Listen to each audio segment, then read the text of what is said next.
A gente até falou na SAF, né, que às vezes a gente fica meio triste, meio desanimado porque algumas irmãs vêm, outras não vêm, mas eu particularmente não criei nenhuma expectativa e eu entendo que quem está aqui é porque é para ouvir o que vai ser dito aqui. E é isto. Então, e não vai ser dito nada de mim, nada que eu tenha produzido, né? Eu vou colocar a palavra de Deus em primeiro lugar, teólogos, né? Pessoas que estudam há tempo sobre isso. Eu espero de todo o meu coração que Deus nos ajude a entendermos mais a sua palavra e sua aplicação sobre nós. Primeiro de tudo, eu queria fazer uma pergunta, e vai ser assim, irmãos, a gente está nesse formato, mas quem quiser falar, levanta a mão, fala, ou pode fazer uma pergunta. Não quero que ninguém se sinta constrangido a não fazer. Pode perguntar mesmo, ainda que a pergunta pareça um pouco espinhosa, o pastor está aqui para responder, né? Graças a Deus. E Bruna, eu estou achando muito alto, é assim mesmo? Ou é porque tá pouca gente, tá bom assim, né? Primeiro eu queria que as irmãs me respondessem, não respondendo Provérbios 31, o que é ser uma mulher bíblica? Porque Provérbios 31 é muito fácil, né? O que é ser? O que as irmãs, quando veem esse nome, feminilidade bíblica, acham que é? Vai ter que responder, porque é muito chato se só eu falar. Então pense bem direitinho. O que é ser uma mulher segundo a Bíblia? Ou feminina segundo a Bíblia, né? A gente pode falar assim. Ser boa dona de casa. Ai, meu Deus. Sem reclamar. Amor de Deus. Mulher, e pensar que o que nós fizermos é olhar para Cristo, não para nós. Porque se a gente for olhar, nosso dever como mulher cristã. Irmão, não adianta as coisas, não. Eu faço essa pergunta, irmãs, por quê? Porque ser mulher, o mundo hoje diz tantas coisas sobre o que é ser mulher. E já é tão difícil a gente definir o que é ser mulher, porque o mundo, ele está desconstruindo os padrões. Se você disser aqui nesse momento que ser mulher é você usar um batom, usar vestido, se arrumar, né, ser mais vaidosa, né, ser mais doce, essas coisas, o mundo vai dizer que você está construindo um padrão. E na verdade, ser uma mulher bíblica não é isso. Claro, a gente tem a nossa vaidade, mas ser uma mulher bíblica não é ser assim. Mas também não é ser o que o mundo diz que é ser sem identidade. Ontem, é engraçado quando a gente começa a estudar isso, eu e Giovanni a gente estudou juntos, né? Porque um tema pega o outro. E como ele vai abordar sobre masculinidade e eu sobre isso, a gente meio que estudou junto. E de repente ontem a gente foi ver que mulher agora, trans é ser mulher. Ser um transexual é ser mulher. E se você disser dessa porta para fora que não é, você está errada. Então o que é ser mulher hoje, segundo a Bíblia?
verdade.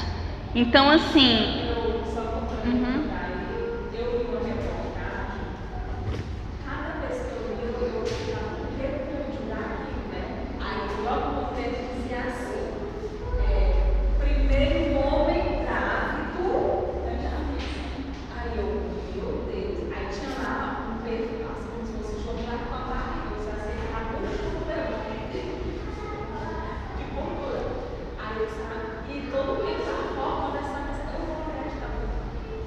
Aí uma mulher que tinha feito implante, um cara invocado, mas só que como é que pode? Um homem grávido, ele não foi feito para gerar. Aí eu pensei que era homem mesmo, né? Fosse alguma doença como tivesse algum tumor. Aí quando eu fui ler, era uma mulher que tinha feito a doutorado. Então, diante disso, nós que somos crentes, que cremos na Bíblia, que professamos essa fé, a gente tem que olhar para aquele que criou todas as coisas. E só Ele, na sua palavra, é que pode realmente nos responder. O que é ser mulher? O que é essa feminilidade? Então, eu vou ler aqui. A feminilidade é um comportamento projetado e criado por Deus, o qual é um presente dado pelo Senhor à humanidade. John Piper afirma que a verdadeira feminilidade é um chamado distinto para demonstrar a glória do seu filho, de maneira que não seriam demonstradas se não houvesse feminilidade. Em outras palavras, honrar sua natureza feminina e o seu Criador é desenvolver da melhor maneira possível todo o potencial projetado por Deus e usá-lo em parceria complementar, harmoniosa com o homem, contrário de competição. Renata Veras é autora de um livro chamado O Lugar de Mulher é Onde Deus Disser, que vai contra um livro que foi lançado, que é Lugar de Mulher Onde Ela Quiser, né? Depois, se as irmãs quiserem, eu tenho ele em PDF. E eu trouxe essas definições porque na Bíblia não tem essa palavra feminilidade ou comportamento da mulher, não tem. É um conjunto de estudos e comportamentos que nós vamos analisar um pouco deles aqui e definir o que é essa feminilidade bíblica.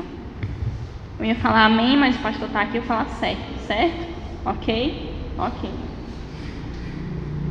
Vamos para a criação. A gente não vai fazer um estudo expositivo, mas a gente sempre vai estar indo e voltando para o Gênesis. Então, eu gostaria que todas as irmãs abrissem suas vidas em Gênesis 1, 27. Oi? Misericórdia. Ninguém está julgando, irmã. Ninguém está julgando. 1, 27. Quem abrir, lê primeiro. Ou quem abrir primeiro, lê. Gênesis 1, 27. Criou Deus, pois, o homem à sua imagem. A imagem de Deus criou. Homem e mulher criou. Aqui nós vemos que na criação, Deus ele criou o homem e a mulher iguais. Mas iguais em quê? E agora nós vamos ver. Na natureza humana, nós fomos criados iguais aos homens. Por quê? Porque Adão, quando ele estava sozinho no Éden, ele viu que cada animal tinha o seu par. O leão com a leoa, a vaca com o boi. Cada animal tinha o seu par. Quadrúpede, voava, os peixes. E ele não tinha ninguém. Então o que Deus fez? Criou a mulher, igual a ele como um ser humano. Eu entendo que durante esse estudo algumas coisas vão ser repetitivas, mas a gente realmente precisa falar sobre isso. Em 1 Coríntios 11, do versículo 11 ao 12, gostaria que as irmãs abrissem, para que não fique só nas minhas palavras. E quem abrir já vai lendo. 11, do versículo 11 ao 12. Do Senhor, todavia, nem a mulher é independente do homem, nem o homem independente da mulher. Porque, como provém a mulher do homem, assim também o homem é nascido da mulher. E tudo vem de Deus. É 13? Não, até o 12. Então aqui nós vemos a natureza humana. Nós somos criados iguais perante Deus. E também a nossa natureza espiritual. Alguém já abre em Gálatas 3:28. Nós temos a mesma natureza. Depois da queda, nós somos decaídos. Nós estamos no pecado. O homem nem a mulher é superior ou inferior. Nós somos seres humanos caídos e precisamos da redenção de Cristo.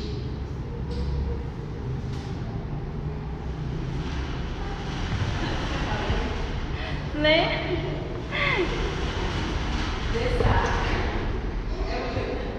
Não pode haver judeu, nem grego, nem escravo, nem homem, nem mulher, porque todos vós sois um em Cristo Jesus. Pronto. E todos nós precisamos da redenção. Agora, a gente vai para as funções, né? Deus nos criou iguais, mas como todas aqui já sabem, temos funções diferentes. E dentro da teologia, eu não coloquei aqui, mas escrevi aqui, existe um termo chamado complementariedade, que é essas diferenças. Nós somos diferentes dos homens, mas nós nos completamos nessas diferenças, não só na parte sexual, mas na parte da nossa convivência com o homem, que é o objetivo no qual Deus nos fez. Bom, primeiro vamos falar do homem, né? O homem foi feito para ser o líder e a autoridade, né? 1 Timóteo 2,13, se eu não me engano, se alguém abrir e eu estiver errado, me corrija. Mas primeiro foi feito o homem, depois a mulher. Então, essa questão de ter sido feito primeiro já deduz que ele é o líder. Para o homem foi dado o cargo de proteger, guardar, sustentar, e a outra responsabilidade dele era... Ixi, eu esqueci. Mas o Giovanni sabe. Que o homem foi feito para instruir. A quarta responsabilidade.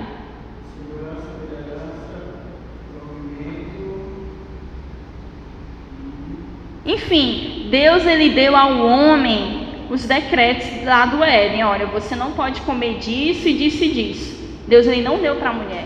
Se nós formos ver, Eva não recebeu isso de Deus. Por quê? Porque cabia ao homem ensinar à mulher o que Deus diz. Certo? Agora vamos para a nossa parte, que nos interessa. Mulher foi feita para ser auxiliadora, idônea. Todos nós aqui somos auxiliadoras idôneas, né? Estamos, conforme o mundo diz, nós somos o segundo plano, né? E isso quando o mundo fala, quando as pessoas do mundo falam isso, e às vezes até nós falamos, nós nos colocamos em segundo lugar. Nós somos o segundo lugar da criação. Primeiro é Adão, depois é nós, né? Então a gente ficou a cargo de auxiliar Adão, né? Assim, Adão lá e nós só auxiliando. Gente, mas não é bem assim. Como nós já vimos, nós estamos iguais, mas estamos diferentes em funções e não deixamos de ser ou superior ou inferior por isso. O verbo usado para auxiliadora do hebraico, e o pastor me corrija se eu estiver errada, mas eu acredito que não, se chama Ezer, ou Ezer, não sei a pronúncia. Ezer. É o mesmo usado em todo o Velho Testamento, toda vez que Deus ele fala ao seu povo que ele é o auxílio. Ou seja, o mesmo verbo que Deus ele fala que ele é o auxiliador do seu povo, é o mesmo verbo que é usado para auxiliadora. Só é usado para Deus e para a mulher, nem para o homem não se usa. Só para essas duas colocações. Então, no Salmo 118:7 vai falar que Deus ele é o auxílio, ele é a ajuda do seu povo. E isso é ser uma auxiliadora idônea, é ser a ajuda. E se a gente for ver bem no dicionário o que significa auxiliadora ou ajudante, é o que? Você tem uma capacidade de suprir algo que o outro não tem. Então há algo lá em Adão, nos homens, que eles não têm, e nós estamos aqui para suprir. Difícil, mas é assim. né? Até aqui, nada de novo, né? Ótimo, graças a Deus. Agora vamos passar para a parte mais crítica do negócio. A queda e a inversão de papéis. Aqui já começa a complicar as coisas, né? A primeira coisa que a gente vê na queda é a omissão de Adão. Eu não vou ler o texto, irmãs, porque a gente vai ficar bem, né, puxado, mas em Gênesis 3, a partir do verso 12, né, quando ele vai demonstrando que a mulher que você me deu, ele viu a Eva conversando com a serpente, porque muitos teólogos falam que Adão estava ali presente no momento da queda, no momento que a serpente estava conversando, Adão estava lá. Então Adão ele foi omisso no seu papel de líder, de interromper aquele processo. Não, você não vai comer. Adão não fez isso. Então esse foi o erro de Adão. Ele não protegeu Eva. E quando Deus foi chamar por Adão, Adão não assumiu a responsabilidade. Na hora que Deus perguntou, como é que tu sabe? Ele falou, foi a mulher. Em nenhum momento ele não, fui eu que não protegi, eu que não disse. Adão não assumiu, pegou e jogou a culpa na Eva, né? Isso não é para o nosso caso. Vamos para o nosso caso, né? A insubmissão de Eva. E aqui é onde muitos dizem, não posso afirmar com tanta certeza, mas muitos estudiosos dizem que aqui nasceu o feminismo. Por quê? Primeiro porque Eva quis tomar o lugar de Deus. Se as irmãs tiverem curiosidade, existe uma teologia feminista que fez uma interpretação da Bíblia conforme o lugar da mulher e tirou Deus do seu lugar. Na verdade, eles colocam Eva como uma heroína, porque ela quis, na verdade, salvar a si mesma e a humanidade da opressão de Deus e do homem, né? É na época que a maioria das séries que falam sobre a mulher. Exatamente. A maioria das séries dizendo que ela estava lutando contra Deus. Mas sobrenatural, acho que a série fala muito sobre isso, que ela luta contra Deus para poder salvar a humanidade, só que ninguém está entendendo. Todo mundo bota Deus como Deus, e ela era Deus na criação, ela se chama Deus da criação. Exatamente, e vem daí, Eva quis tomar o lugar de Deus, ela quis conhecer a Deus, e isso foi tentador a ela, e ela foi lá e comeu do fruto, como nós sabemos. E o segunda insubmissão, ela passou por cima da autoridade de Adão. Ainda que Adão não tivesse interrompido, em nenhum momento ela deu uma pausa em, não, peraí, Adão já me falou sobre isso. Assim que eu nasci, eu penso que foi assim, né?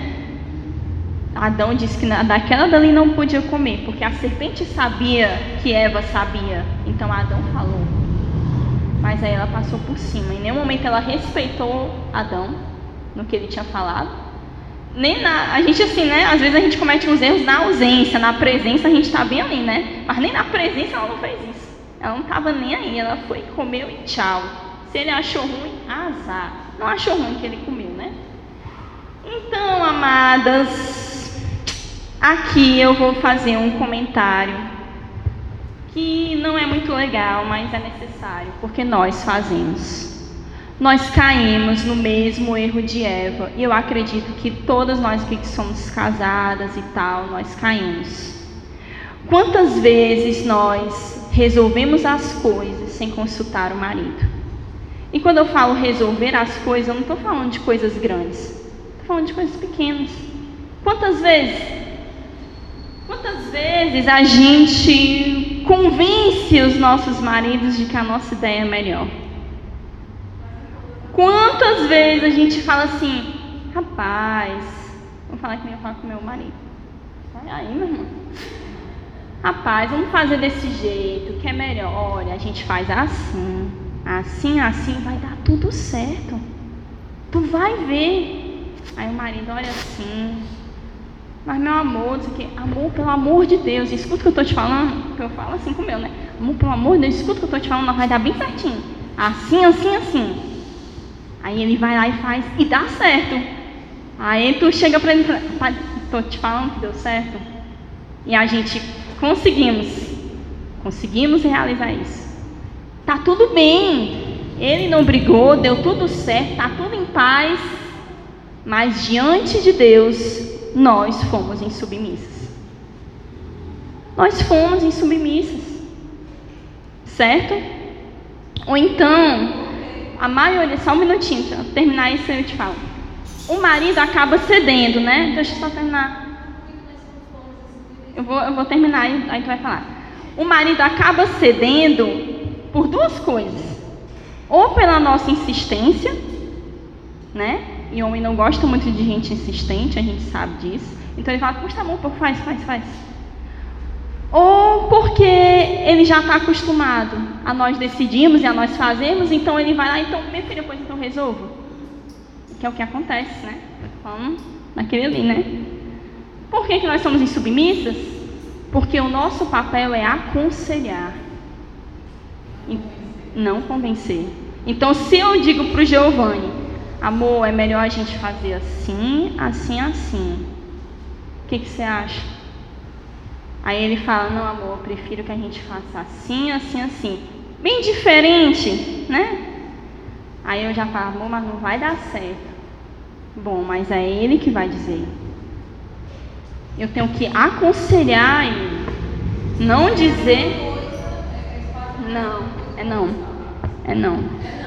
Não é. Convencer é eu vou chegar pra Amanda e aí tipo assim, ó, Amanda, pelo amor de Deus, isso daqui não tá dando certo, mulher. Aí ela, minha irmã, pelo amor de Deus, vai tirar isso aqui. Não, minha irmã, tá ótimo, viu? É só um exemplo. Aí ela não aceita. Amanda, pelo amor de Deus, olha, mulher, não tá legal. Aí de tanta... Aí ela, mulher, postava o corpo, vou tirar logo. Outra coisa, eu chegar para Amanda e falar assim, Amanda, olha, eu acho melhor tu tirar isso aqui por causa disso. Mas é você que sabe. Porque daí, e o que é que acaba acontecendo quando o homem, ele deixa a mulher resolver, mesmo sem insistência nenhuma, meu filho, por resolver isso aí, ele lidera pela negligência. É negligente. Porque ele é líder. E quando ele deixa a gente resolver, ele está também fazendo com que a gente seja insubmissa. Então, agora que a gente, por exemplo, você dá a sugestão, como poderia ser, você sabe que o que ele quer fazer, sabe que não vai dar certo, porque você já é acostumado a ouvir, não dá certo, e ele não quer ouvir mesmo assim, deixa lá. E a culpa é dele. A culpa... mas olha só, gente, a gente também não pode pensar, então deixa ele... Não, o nosso papel é o auxílio. Como é o nosso auxílio? É ajudá-lo a ser cabeça. Quando der errado, deu errado, né? Ninguém vai jogar na cara. Depois, nós sabemos como conversar. Nós sabemos como vamos falar. Nós conhecemos o nosso marido. A gente chega lá, meu amor, assim, da próxima vez, não é nem pra gente dizer assim, era melhor você ter me escutado. Não. Meu amor, da próxima vez, vamos analisar com calma. Vamos ver o que deu errado dessa vez. Da próxima vez a gente tentar acertar.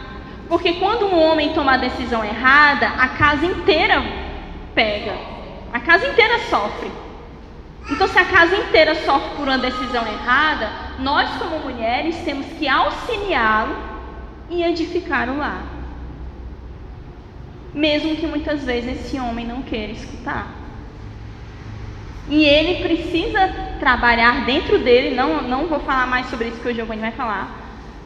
Ele precisa trabalhar dentro dele esse orgulho para que ele possa se sacrificar pela sua família, pela sua mulher, que é o papel do homem, é o amor sacrificial, né? Que como Cristo se sacrificou pela sua igreja, um homem tem que se sacrificar pela sua mulher. Mas isso não é nossa competência, né?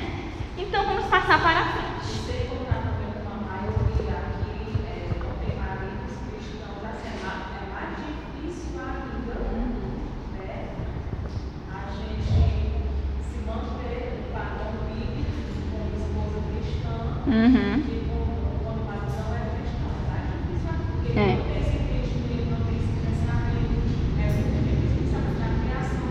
Uhum. Vamos passar para frente. Agora, isso aqui só foi um comentário, tá? Do que nós cometemos com o pecado de Eva, a gente sempre faz isso, né?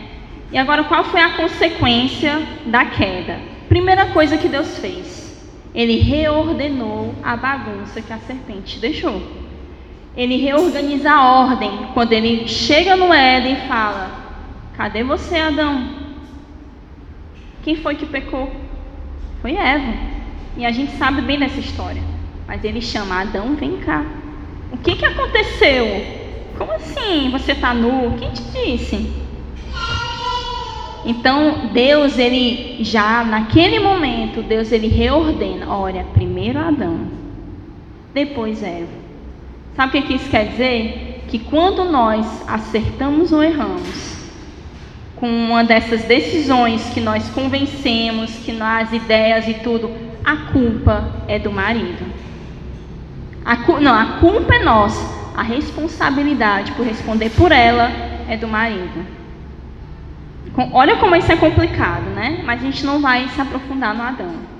Então Deus, Ele chama Adão e Ele reorganiza a bagunça. O homem e o seu dever de sustento. É o que Deus, Ele vai castigar o homem. Olha, a ordem ela é assim: serpente, Eva, Adão, né? Quando Deus, Ele vai colocar o castigo. Mas a gente vai primeiro falar de Adão, porque o da Eva é o que nos interessa, né? A ordem criada, Deus, Ele falou que da sua fadiga você vai ter o seu sustento todos os dias, porque ele foi enganado e tal. Ou seja, ele ia trabalhar, não ia ser fadigoso, mas a partir daquele momento iria ser. Ele iria comer do suor do seu trabalho, coisa que ele não iria fazer, porque o Éden estava todo ali, era só pegar, comer, acabou, pronto. Não, agora ele vai ter que trabalhar para o seu sustento, né? E aí nós vamos entrar numa parte bem complicada. Bem complicada. Depender do marido. Muito complicado, né? E eu vou falar uma coisa para vocês. Se fosse assim uma menina de 3 anos atrás, ai, chega a me dar, causou um negócio no estômago. Gente do céu. Eu lembro que quando eu comecei a estudar sobre isso, eu, por um acaso, pesquisando outras coisas na internet, me deparei com um site chamado Mulheres Piedosas. E o primeiro artigo que tinha era assim: mamãe deveria ter me ensinado a depender do meu marido. Minha gente, eu faltei morrer. Eu li aquele negócio, falei: essa mulher é tão louca, em pleno século XXI, tô falando uma coisa dessa. Não, minha gente, essas mulheres estão vivendo assim numa comunidade afastada do mundo. Isso não existe. Aí eu, é? Aí como eu sempre fui chata, eu comecei a ler para poder ir contra, né? Acabou que eu tô crente hoje. Tô convertida.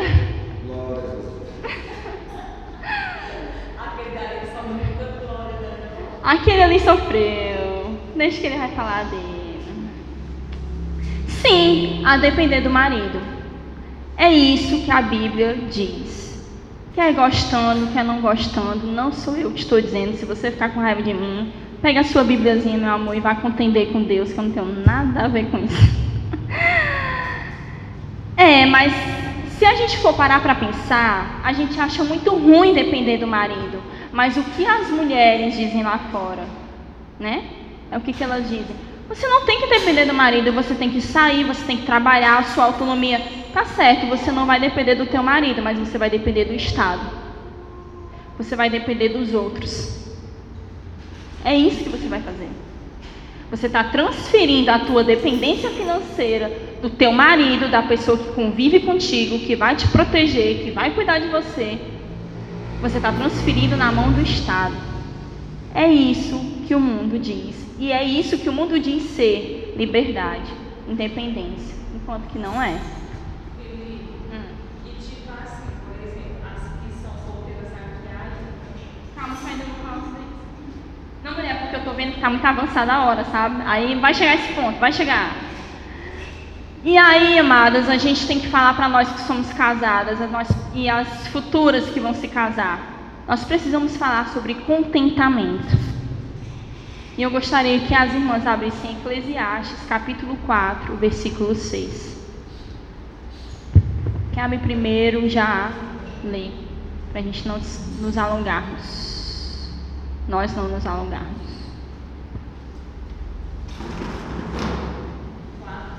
4, 6. Melhor é o lugar de descanso do que ambas as mãos cheias de trabalho e correr atrás do bem. Certo. Aqui, quando nós dependemos do nosso marido, nós precisamos aprender a viver com contentamento. E mesmo que as solteiras trabalhem, nós precisamos aprender a viver com contentamento, com o que Ele pode nos dar. É isso que nós precisamos aprender a viver. Nós precisamos entender que Ele é o que sustenta. E aí nós precisamos fazer uma reflexão. Aquilo que eu quero é realmente o que eu preciso? Aquilo que eu quero usar, aquilo que eu quero ter, aquilo que eu quero comprar, qual é a motivação? É a vaidade do meu coração? É a cobiça? Então eu preciso trabalhar, porque eu quero mais. Porque o que Ele tem, mesmo que eu coma, mesmo que eu tenha onde dormir, mesmo que eu tenha o que vestir, não é muito, mas eu tenho. Eu não consigo viver com isso? É algo que nós precisamos sim trabalhar no nosso coração. Porque quantas vezes eu pensei, não, eu vou trabalhar, porque eu quero comprar isso aqui para minha filha, eu quero fazer isso, eu quero, sabe, eu vou ajudar o meu marido dentro de casa. Não é fácil. Só para ele não é um trabalho tão simples. Estresse. Vai dormir tarde, não tem tempo, e quando tem está cansado. Então eu vou ajudar o meu marido. Mas não é assim. Não é assim que a gente tem que pensar.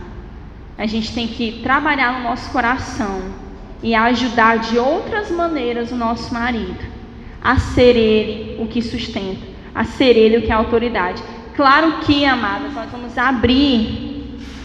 vamos abrir aqui um espaço e dizer que nós, claro, não vamos colocar isso para todas as realidades. Há realidades que realmente é uma necessidade. Então, no caso da necessidade, você trabalha. Quando não é necessário, que a motivação não é essa, você não está conforme aquilo que a Bíblia diz, certo? E o homem, porque o dinheiro do homem, ele é para a família, não é para ele.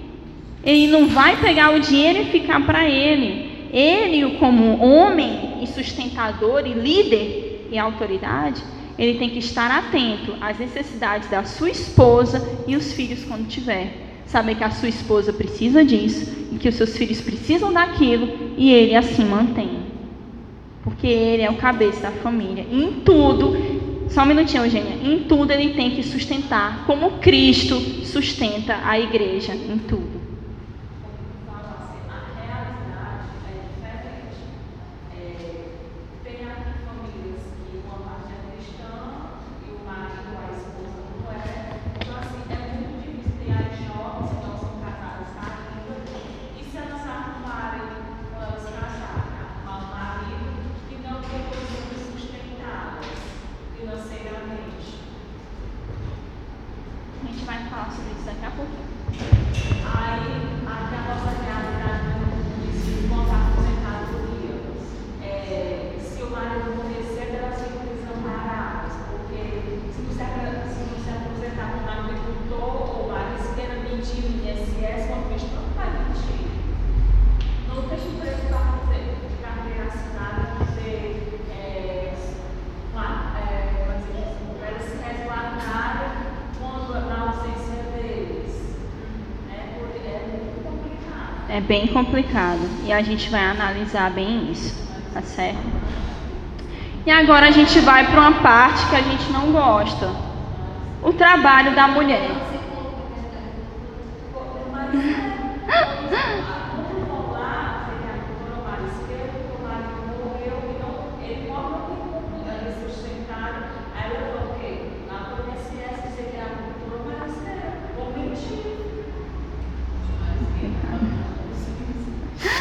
Vamos para o trabalho da mulher. Qual é o nosso trabalho? Já já a gente parte para as realidades mais difíceis. Bom, a prioridade da mulher casada é sua casa e seus filhos. Como eu já falei, quando houver a real necessidade, ajudar no sustento, pois se não assim, há uma sobrecarga sobre ela. Quantas mulheres hoje, né, elas se sentem sobrecarregadas? Porque é casa, é marido, é filho, é o trabalho, né? Não vou falar da igreja agora não. Mas assim, por quê? Porque não é a nossa obrigação no sustento.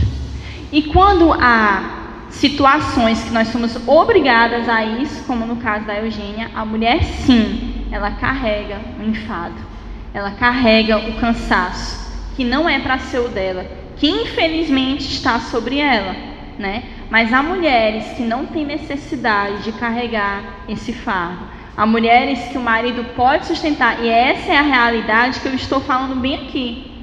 Que sim, o marido ele pode sustentar, não pode dar uma vida glamurosa, mas pode dar uma vida decente, digna a essa mulher e a esses filhos. E mesmo assim, a mulher ela vai trabalhar fora, porque hoje, gente, a sociedade pressiona, né? Eu trouxe aqui uma frase da Simone de Beauvoir. Ela foi uma feminista da chamada Segunda Onda Feminista. Escreveu um livro intitulado O Segundo Sexo. E ela fala sobre o trabalho doméstico. Ela fala assim: o trabalho que a mulher exerce dentro do lar não lhe confere autonomia. Ela escreveu esse livro em 1967 ou é 68, não lembro. E o que acontece? Olha quantos anos faz que ela escreveu esse livro e olha como hoje nós pensamos. Até aquele momento, uma mulher que ficava em casa cuidando dos filhos era louvada. Era uma grande mulher. Quando começou a vir essas obras, que isso foi sendo trazido até nós, hoje a gente olha assim uma mulher dentro de casa, coitada. E eu falo isso porque eu vejo isso em mim. Coitado, tá dentro de casa. Ai, é ruim, né? Não sente falta não de trabalhar não. Mulher tem tanta creche boa. Mulher tá formada em direito. Tu vai ficar em casa? Faz uma especialização. Eu tenho vontade, mas não tenho dinheiro. Faz especialização, mulher. Dá certo. Olha, tu tira a tua OAB. Tu advoga, o tempo que tu tá numa audiência, tu deixa ela com alguém. Tão fácil. É verdade. Primeira coisa que a gente quer falar assim, o que você tem a ver com a minha vida, né? Mas a gente não fala, né? A gente fala pro espírito dela, mas o espírito dela não escutou, né? Então, enfim. E aí a gente pergunta não. A motivação de trabalhar fora é um pensamento feminista de que o trabalho no lar não produz nada. A mulher desperdiça a sua vida se ela se dedicar ao lar e aos filhos. A mulher está perdendo a tua vida. Está perdendo a tua vida cuidando de marido, lavando cueca de marido, limpando bunda de menina. Eu falei, caramba, um dia eu até fiquei assim. Eu falei, rapaz, é mesmo, né, cara? Eu tenho 28 anos de idade, tô aqui, lavando merda que me olha. Gente, tem dia que eu acho que a serpente lá do Éden vem me atentar em casa. Sério, gente, sério. E olha, eu vou falar uma coisa pra vocês, não tá sendo fácil pra mim estar aqui hoje. Porque até chegar o dia de hoje, foi tanta filha da serpente chegando perto da minha casa, me dizendo que eu estava errada. Mas, sabe o que é o mais importante? O mais importante é o que Deus diz sobre isso. O que Deus ele fala sobre isso. É preciso que a gente olhe para esse contexto com Romanos 12, 2. Não se amoldem ao padrão deste mundo, mas transformem-se pela renovação da sua mente, para que sejam capazes de experimentar e comprovar a boa, agradável e perfeita vontade de Deus. Ou seja, o mundo está dizendo isso, mas a minha Bíblia e a sua não diz isso, e ela é a palavra de Deus. e ela é infalível. E ela não foi de um tempo só lá do apóstolo Paulo, quando ele escreveu a Tito. E eu quero que vocês abram em Tito, capítulo 2, versículo 5. A Bíblia é atemporal e a gente sabe disso. Então a mesma coisa que Paulo escreveu há tantos mil anos atrás está valendo para nós hoje. Tito 2, 5.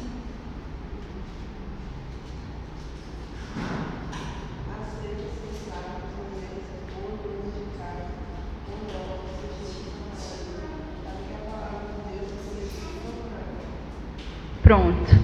Vamos enfatizar boas donas de casa? Boas donas de casa. Gente, eu li o Novo Testamento durante a minha vida de crente tantas vezes, mas eu nunca observei essa palavra de Tito. Em nenhum momento da Bíblia você vai ver Deus falando que o homem precisa ser bom dono de casa. Você só vai ver que é a mulher que tem que ser boa dona de casa. E nós, que somos mais velhas, mais experientes, precisamos ensinar essas crianças que são mais novas e as recém-casadas. É o nosso papel, a ser boa dona de casa. Aí você vai se estressar comigo e dizer assim: tá certo, Viline, mas quer dizer que ele não pode fazer nada, né? Que a revolta é essa, né? Não pode fazer nada. Não é bem assim. Eles podem se ajudar.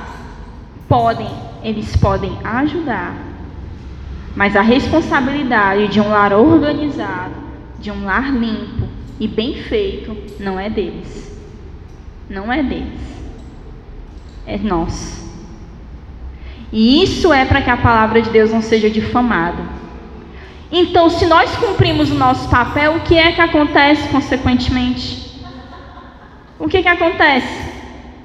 O contrário de difamar é engrandecer, louvar, enaltecer. Então, quando nós cumprimos esse papel, é a palavra de Deus que está sendo enaltecida, louvada, e ela está sendo exaltada. Aí você... Estão me olhando com uma cara tão ruim. E a gente tem que ser boa dona de casa, não é por causa deles, não. Não é. Porque se fosse por eles mesmo, a gente não faria nada. Não é verdade? Se fosse por eles, olha, gente, já passei tanta raiva nessa minha vida. Se fosse por eles... Ai, não. Se fosse por eles, a gente pegava a roupa e fazia assim no chão. Fiz isso uma vez. Teve um dia que eu estava com raiva desse homem aí, que eu peguei, estava com fome. Depois ele ficou com fome. Eu peguei a roupa dele, todinha. Digo, e não digo isso me orgulhando, não. Digo isso para ser engraçado, mas não digo me orgulhando, não. Porque naquele momento, a palavra de Deus, ela foi difamada no meu casamento. Porque quando você cumpre o seu papel, você não está lavando a cueca porque ele é teu marido, não. Você não está arrumando as coisas dele. No meu caso, eu arrumo as coisas do Giovanni porque ele realmente não tem tempo. Mas tem um marido que ele mesmo gosta de fazer. Não digo nada. Eu estou falando, dando exemplo, né? Porque assim, lavar a cueca, não é assim. Mas quando você cumpre o seu papel de dona de casa, é a palavra de Deus que você está enaltecendo. É nada mais que isso. Não é nada mais que isso. Certo? Vocês querem brigar? Tá aqui a Bíblia, tá certo? Beleza. E aí, vem as solteiras, né, minha gente? As pobres solteiras, coitadas, ou não, né? Então quer dizer, Viline, que você está me dizendo, a Maísa e a Janaína podem me perguntar, né? Quer dizer que eu não vou estudar, não vou trabalhar, porque eu vou ter que esperar um príncipe encantado, né? No caso do André não posso falar nada, né? Mas para ela é um príncipe, né? Enfim. Não posso fazer isso porque eu tenho... Gente, já estão arranjando gente. Não, gente, não é bem assim não. Sabe o que que é? Nós podemos sim estudar, nós podemos sim trabalhar, mas o intuito principal não é esse. Não é seguirmos o que o mundo diz. O nosso intuito principal é sim o casamento, é sim a maternidade, porque o casamento e a maternidade, elas estão cumprindo todo o propósito para o qual nós fomos chamadas. Então, o que as solteiras têm que fazer? Estudem, trabalhem, mas vivam para a glória de Deus. Sejam submissas aos seus pais. Façam da sua vida uma vida santa, como a Bíblia diz para todos nós crentes fazermos. Não achando que o casamento é algo ruim, ou a maternidade é ruim. Não, mas visando que isso é para a glória de Deus. Se acontecer, amém. Paulo foi solteiro. E Paulo foi livre para ser preso N vezes por causa do Evangelho. E Paulo estava lá preso, e eu vejo assim que ele deu glória a Deus porque ele não era casado, porque ele não tinha uma mulher chorando em casa. Então Paulo, ele foi solteiro, mas ele não foi solteiro para viver uma vida libertina, uma vida que ele queria viver.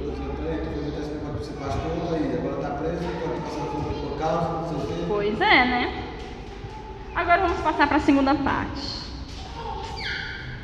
Já falei, ó, imagem clássica, né? Só falta um avental pra gente.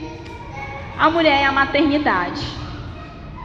Uma das consequências do pecado de Eva foi a maternidade, né? E não é só o gerar filhos, mas todas as mazelas que a maternidade traz. Culpa, frustração, preocupação. Tudo isso vem com a maternidade, né? E nós sofremos mais. Ele sofre, mas nós sofremos mais. Toda essa culpa, meu Deus do céu, quantas vezes eu já chorei de culpa, porque eu queria ter dado mais, eu queria estar mais ali, eu queria não ter feito tantas coisas e queria ter feito outras. E isso é consequência do pecado de Eva, certo? E só uma observação do que eu anotei dos filhos. Os filhos, eles geralmente mostram o nosso melhor e o nosso pior. E eles testam os nossos limites mentais e físicos. Mas em tudo isso, nós precisamos aprender a dependência de Deus. Em tudo. É nesse momento da maternidade que nós aprendemos a ser dependentes de Deus. Certo? Vou passar para o outro, né? O outro que dói bem também. Dói bem bonzinho. Está acabando. A submissão. Aí você vai me perguntar, sim, mas ele não tinha submissão antes da queda? A queda foi gerada por causa do pecado? Não, gente, havia. Havia submissão. Primeiro foi Adão, depois foi Eva. Não foi assim? Só que era natural. Não era algo forçado. Porque no momento da queda, quando aconteceu a queda, o que aconteceu? A submissão se tornou dolorosa. Porque o pecado, ele entrou no homem e na mulher, com todas as suas mazelas, e para nós ficou doloroso esse relacionamento com o homem, né? E o teu desejo será para o teu marido e ele te governará. Muitas pessoas pensam que o desejo era o desejo sexual, mas não. O desejo foi o desejo onde a serpente foi, que era o desejo de exercer a autoridade. Por isso que se completa quando ele fala que ele te governará. Porque permanentemente, a permanente luta da mulher em querer dominar, e o dever do homem de lembrá-la, eu que governo você, não é você que me governa. E a gente sempre luta com isso o tempo inteiro. Sempre. É algo que está no nosso coração, é algo que está com a gente, sempre. Nós queremos dominar. Nós queremos exercer a liderança. Nós achamos que é certo. Nós achamos que somos mais certas. A gente entende mais da situação. E essa é a nossa luta constante. Sempre. Nós vamos lutar com isso. É complicado. Bom, mas, como eu já falei...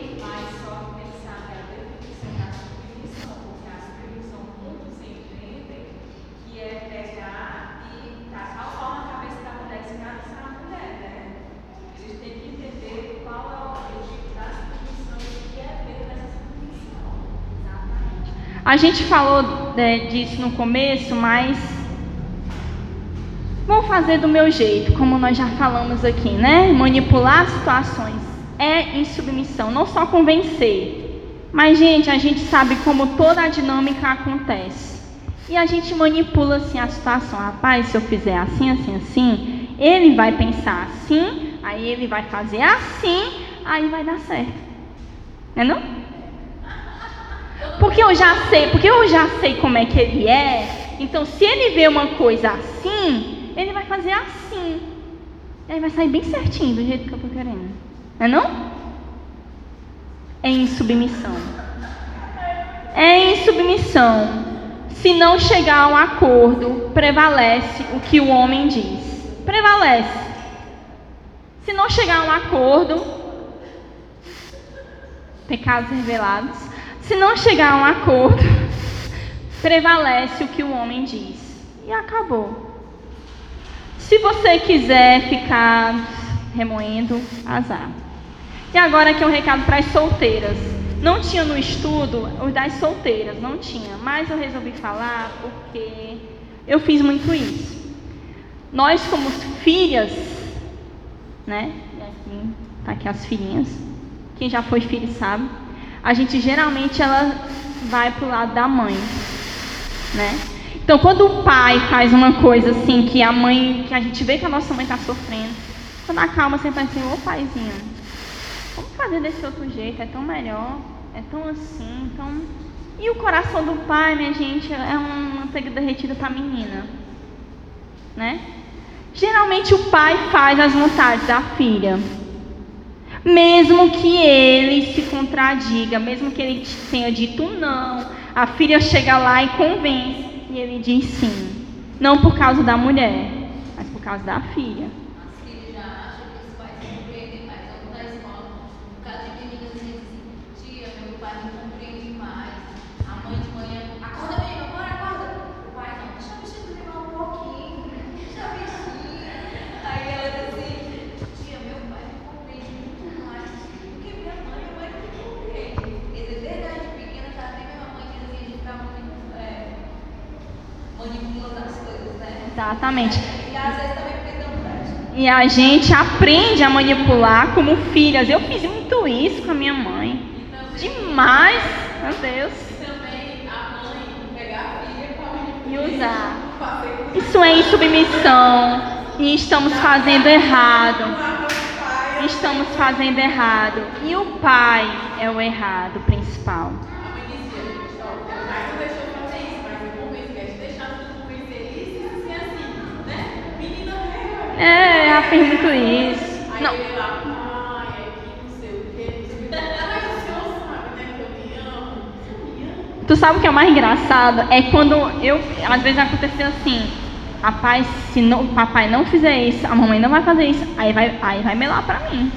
Rapaz, espera que eu vou ajeitar isso. Ô pai, pelo amor de Deus, aí, mãe, deu certo, viu? Aí, graças a Deus.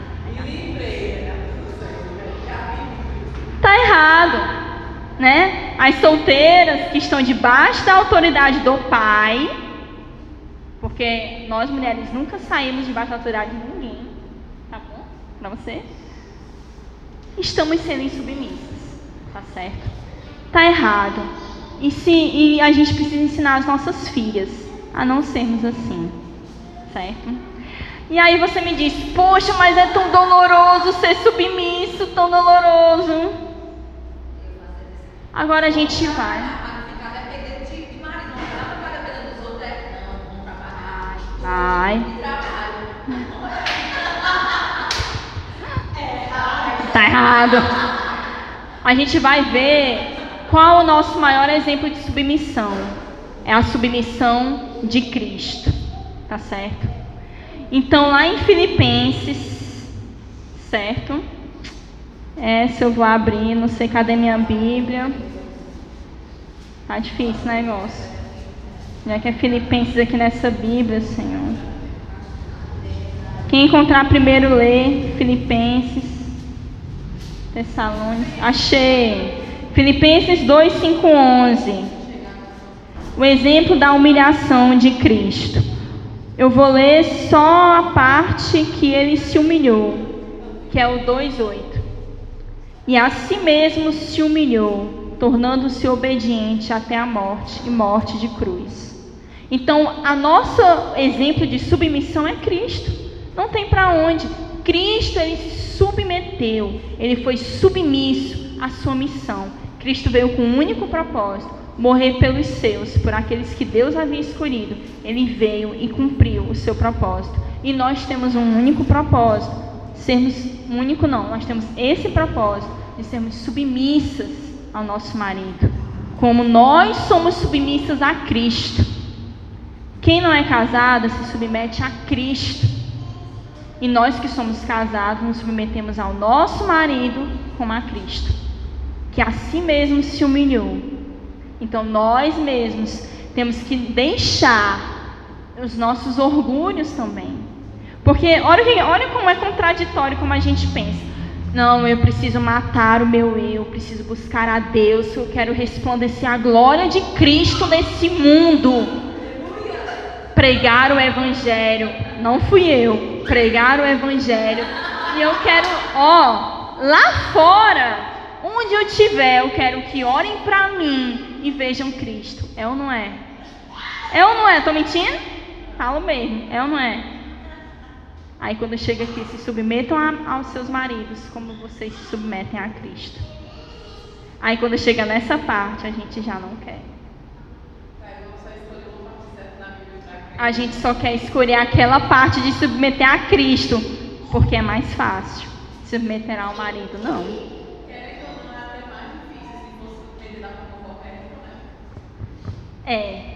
Vocês estão vendo como é contraditório? A gente quer servir a Deus e ser conhecido como alguém que serve a Deus, mas nós não queremos ser conhecidas como alguém que é submissa ao marido. Isso é bem difícil, certo?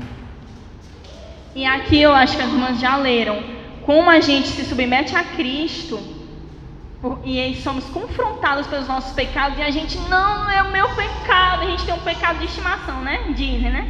É o meu pecado, mas a gente se submete a Cristo e a gente sofre por causa daquele pecado. E Cristo, não, você não é para ser assim. Não, mas eu quero, não, mas eu não quero. A gente, tá bom, Senhor, vou jogar fora. Digamos que seja assim. Assim é com o nosso marido, quando ele diz não. Não. Acabou. Aí você tá lá, não, mas por favor, eu não. Ele, não. Sabe por que a gente quer mudar? Porque nós temos no nosso coração o desejo de liderar. E quando o marido diz não, é não. Ainda que a gente se lasque depois. É não.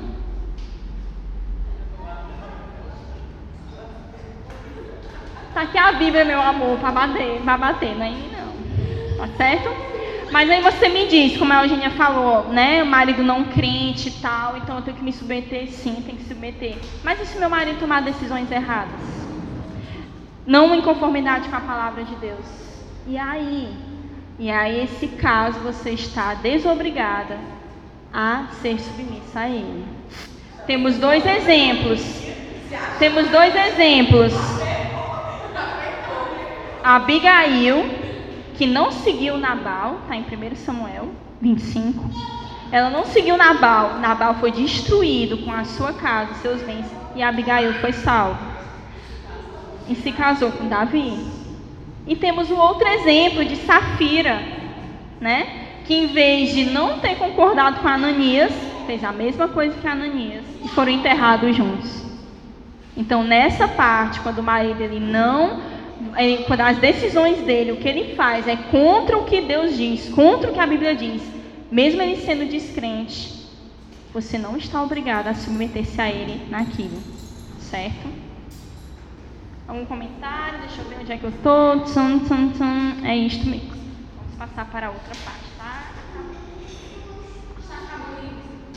Essa questão de se submeter a marido vocês que está desobrigado.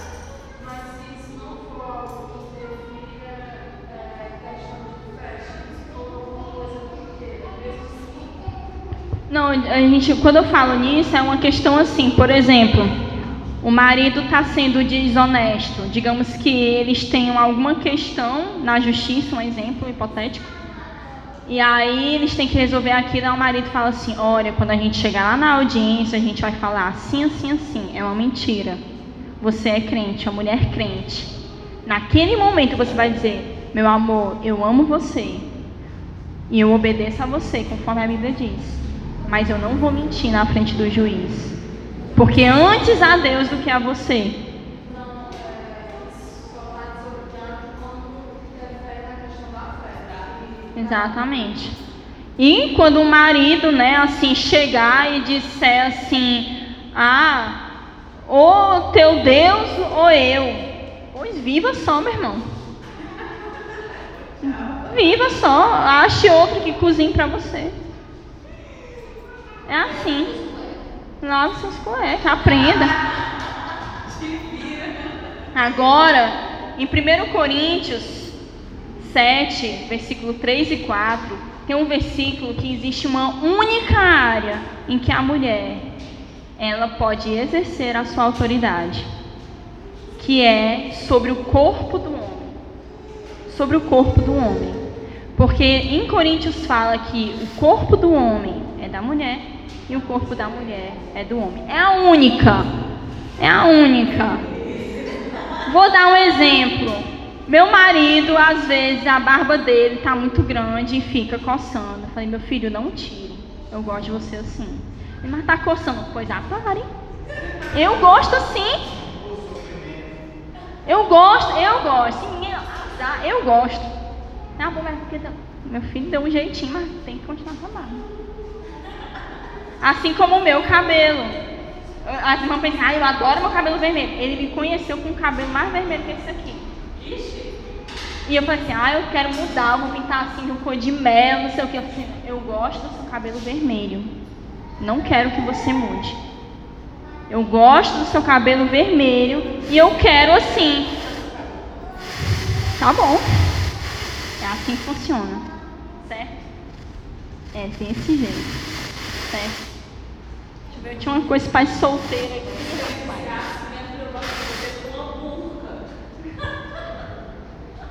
Complicado.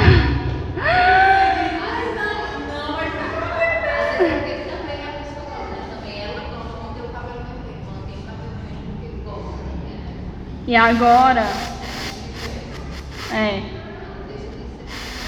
E agora a gente vai falar do respeito. Além da submissão, nós precisamos ter respeito pelos nossos maridos, que é algo que nós temos muita dificuldade. Em Efésios 5:33, no último lá, quando Paulo ele vai falar sobre as obrigações de marido e mulher e comparar cristão, não sei o quê, a última coisa que ele escreve: e mulheres respeitem os seus maridos. E nós temos uma grande dificuldade de respeitar os nossos maridos, quando a gente quer fazer um piquenique para falar mal dos nossos maridos. Sabe por quê, irmãs? Nós temos muita facilidade de amar. Nós somos assim, a gente ama. O cara faz isso, fala isso, mas a gente ama. Morrendo de raiva, tu vai lá e eu vou ajeitar isso aqui, porque... Mas por que tu não larga dele? Eu amo ele. Ele é bom pra mim. Não sei o que. Mas nós não conseguimos respeitá-los. Por quê? Porque a gente fala dos nossos maridos, e eu me incluo nisso, porque eu já falei isso, né? A gente fala mal dos nossos maridos. Ai, mulher, olha o Giovanni. Minha irmã, quando chega em casa, a casa está toda arrumada. Quando chega em casa, se tu chegar 5 minutos depois dele, parece que passou 10 meninos dentro de casa.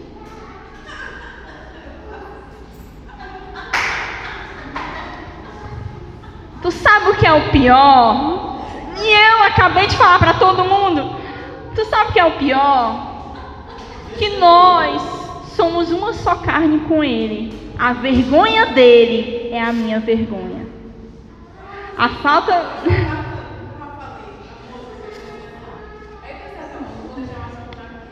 Amiga. Vamos aconselhar as recém-casadas? Amiga, não muda não. Não piora, talvez, mas não muda não. Ou seja, isso é desrespeito. Quando na frente do nosso marido nós tomamos atitudes que o envergonham. Isso é desrespeito. Quando ele não está, nós falamos coisas e fazemos coisas que o desrespeitam. Quando nós o criticamos publicamente, é um desrespeito. É um desrespeito. E outra, nós achamos que estamos assim, tu tá vendo, mulher, do jeito que ele é, não sei o quê. Nós estamos ali. É a nossa carne, é uma carne.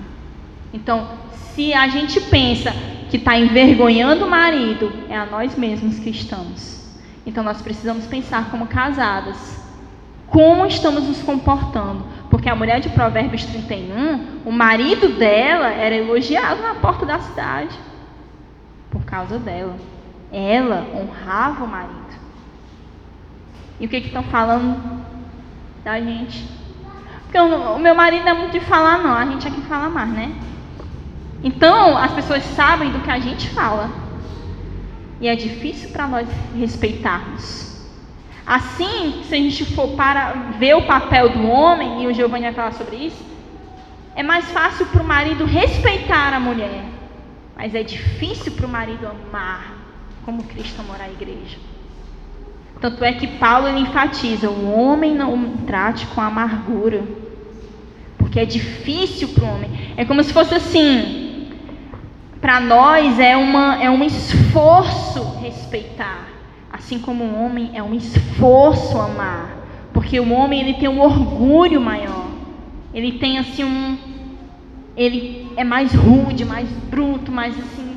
E nós não, a gente ama com facilidade, a gente é sentimental demais. E eles não. Mas eles respeitam. Mas eles são egoístas.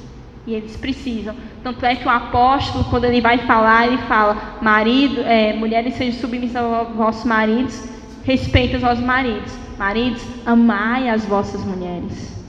É diferente. Para nós é a submissão e o respeito. Para eles é o amor. Porque para eles é mais difícil o amor e para nós é mais difícil a submissão e o respeito. Então veja como é uma guerra. Eles lutam de um lado e nós lutamos de outro. Certo? Por fim, a submissão é o chamado divino para uma esposa honrar e afirmar a liderança do seu marido e ajudá-lo a executá-lo de acordo com os seus dons. Isso quem escreveu foi John Piper. Deixa eu ver se tem mais alguma coisa aqui. Deixa eu ver. É isso mesmo. Isso mesmo. Vamos finalizar. Qual é o objetivo disso tudo? Aí você me pergunta, poxa vida, qual é o objetivo disso? Será que nessa terra a gente vai ficar submetida aos nossos maridos? Vamos fazer tudo isso? E onde é que está o objetivo disso? Eu pergunto assim, irmãs, porque quando eu comecei a compreender mesmo, eu ficava, poxa, mas por que isso? Por que tem que ser assim? Quantas vezes eu chorei me perguntando, poxa, mas por que tem que ser assim? Por que a gente não pode ser o que a gente quer ser? Não é? Não foi isso que eu imaginei para mim. E eu digo isso, e Deus ele é a minha testemunha, como isso é verdade. Eu passei a minha vida inteira eu vendo a minha mãe servindo meu pai, cuidando da gente. Quando a gente cresceu mais um pouco, ela foi fazer faculdade e tal, não sei o que. Agora que ela trabalha numa escola, trabalha em outra e tal e tal. E eu cresci dizendo, eu não vou ter essa vida para mim. Deus me livre de ficar em casa, cuidando de marido e de menina, afundando a minha vida. Eu falei isso. Aí quantas vezes eu me revoltava, porque a minha mãe ela obedecia ao meu pai. E acabou. E mesmo que eu fosse lá com meu pai, não. Quantas vezes? Qual o objetivo disso? Né? E aí vamos para uma frase do John Piper. O propósito final de Deus na história é a exibição da glória do Filho ao morrer por sua noiva.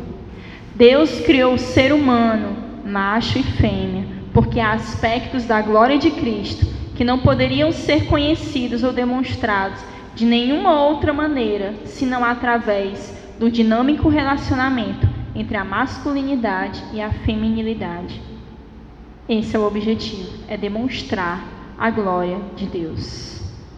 Porque quando nós vamos ler em Efésios 5, a gente vê que depois que Paulo exorta esposas e maridos, ele vai fazer a questão de todo o sacrifício de Cristo e da noiva.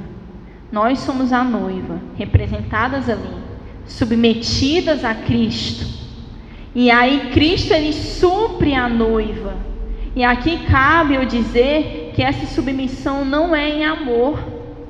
Porque se você for dizer para mim que você se submete a Cristo porque você ama, é heresia, meu irmão. Está errado. A gente se submete com dor. Sermos confrontadas por Cristo e pela sua palavra não é fácil, mas a gente se submete. Assim é com os nossos maridos. Não é pelo merecimento, porque pelo ser humano por ser humano eles não merecem. Eles não merecem o nosso amor, eles não merecem o nosso respeito, eles não merecem a nossa submissão, mas eles são pecadores como nós. E assim como nós nos submetemos a Cristo, assim nós precisamos nos submeter ao nosso marido, não por eles, merece uma cueca lavada, não por eles, mas porque ali está representada a glória de Cristo. Ali está a dinâmica do homem com a mulher, a submissão, a liderança, tudo isso representa toda a obra de Cristo e a glória dele.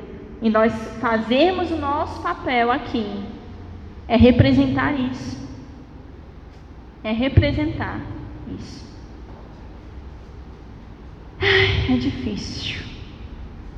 E eu quero apresentar para vocês uma mulher chamada Elizabeth Elliot.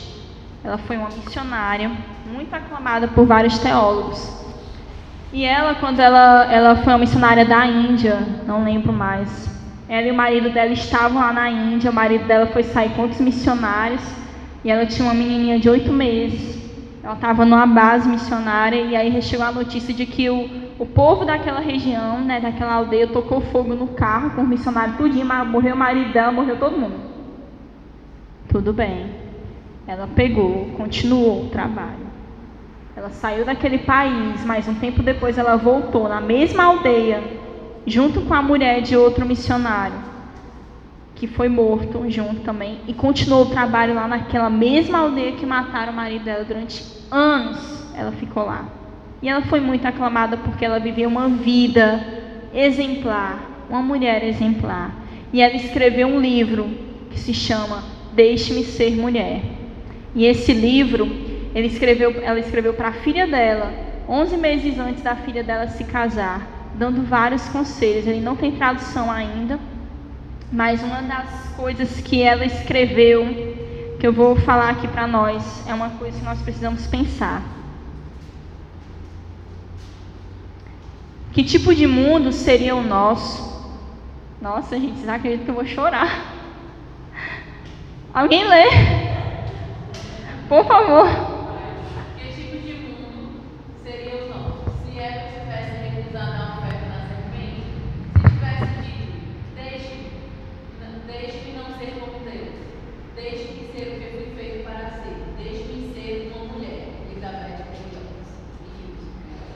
Lindo, né, gente? Eu fico emocionada porque a gente não para pensar que privilégio nós temos. Ao homem, ele cabe uma obrigação muito forte, que a gente acha que a parte deles é mais fácil. Mas não é, gente, não é a parte mais fácil. E a nós somos privilegiadas, porque, como eu falei lá no início, nós somos usadas como auxílio, o mesmo que Deus, ele é usado para o seu povo. E nós somos mulheres que fazemos parte dessa grande criação de Deus e glória de Deus, sabe? Mas quantas vezes o mundo ele nos tenta para sermos diferentes daquilo que somos criadas para ser? Quantas vezes nós acabamos nos erros do nosso coração e vamos ao contrário daquilo que Deus nos criou para ser, naquilo que a sua palavra nos diz, e por que a gente coloca a palavra de Deus e o que ela diz sobre nós abaixo de tudo aquilo que o mundo pensa? Por quê? E vale um lembrete que ela escreveu esse livro no auge do feminismo. Foi assim que aquela mulher, a Simone, escreveu O Segundo Sexo. Ela escreveu para debater tudo isso. E até hoje esse livro dessa mulher está em voga, né?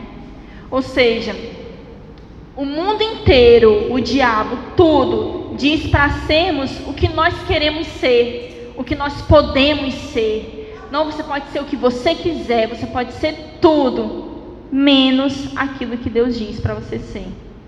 Porque o que Deus diz para você é vergonhoso, é arcaico. É isso que o mundo diz para nós. Mas nós precisamos lembrar de Romanos e não deixar que o mundo domine a nossa mente, mas a palavra de Deus domine a nossa mente e nos liberte das mentiras da serpente, que até hoje, de vez em quando, ou quase sempre, a gente cai. E a gente tem isso como alvo, a mentira da serpente, e não o que a Bíblia diz. E para finalizar, acabar com tudo, vamos ler Mateus 16, 24, está aqui, gente. Se alguém quer vir após mim, a si mesmo se negue, tome a sua cruz e siga-me.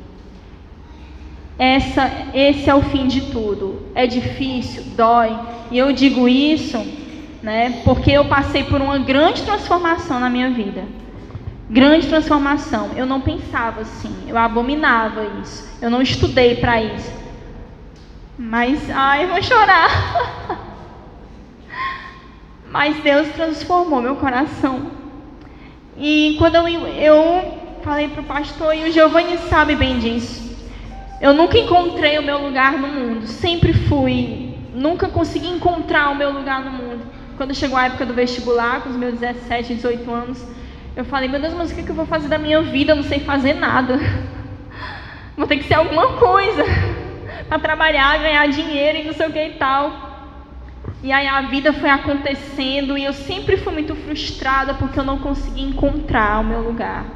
E eu olhava as pessoas e falei, poxa, mas está todo mundo encontrando o seu lugar e eu não consigo encontrar. E quando eu comecei a ler sobre essas coisas, não, isso não está certo, não está certo, não está certo. E aí de repente, eu falei, quer saber? Eu vou parar de lutar e eu vou tentar fazer isso aqui. Eu vou tentar por um momento ser uma boa dona de casa. Eu vou tentar por um momento baixar a cabeça e obedecer ao meu marido. Por um momento. E eu fui fazendo por cada momento. E de repente, eu encontrei paz. Uma paz que o mundo não pode dar. Uma paz com a satisfação de um diploma, de especialização, mestrado, qualquer coisa, paz de um emprego bom, com dinheiro, paz que não pode dar. Porque só aquilo que Deus nos chamou para ser, que é da nossa existência, que nós somos, só Ele pode dar essa paz. Só Ele pode, e a sua palavra. Por isso que quando nós transformamos a nossa mente, nós vamos entender qual é a boa, perfeita e agradável vontade de Deus, né? E eu espero que de alguma maneira as irmãs repensem nossos papéis e não vamos levar com tristeza ou labuta o sermos donas de casa, o sermos mães, né, futuramente. E aquelas que não encaixaram no padrão, Deus ele tem sim um consolo. Deus ele tem uma força para essas mulheres que são mães solteiras, que precisam trabalhar, que precisam deixar seus filhos. E se você perguntar, ela vai querer que alguém as sustente para que elas possam ficar em casa com os seus filhos, né? Hoje, para finalizar mesmo, Eu li um relato de que hoje em dia as mulheres nunca tiveram tanta liberdade de trabalhar, de estudar, de tudo, mas também elas nunca tiveram tanto em depressão, porque elas não estão em casa com seus filhos, elas não estão cuidando de si, elas estão buscando aquilo que o mundo quer e não aquilo que elas foram feitas para ser. Então espero que de alguma maneira as irmãs tenham compreendido, tenham entendido e não me batam por isso, né? Todas as mulheres que são obrigadas. Tá aqui a Bíblia aqui para vocês questionarem. Todas as mulheres que são obrigadas a trabalhar, elas em determinado momento, elas vão sentir um sentimento de culpa por não ter acompanhado mais a vida do filho, por não ter mais acompanhado a vida escolar, por não ter mais acompanhado o crescimento e tal. Isso sempre é carga de outra pessoa. Então ela foi bem, até digamos, profissionalmente ela foi bem sucedida, mas tem uma frustração, uma culpa de não ter acompanhado o filho como deveria ter acompanhado. Ou então elas vão tanto atrás disso que chega um determinado momento que o relógio biológico não acompanha. Quando ela vai querer ter filho, já não pode mais. E aí, é isto. E acabou.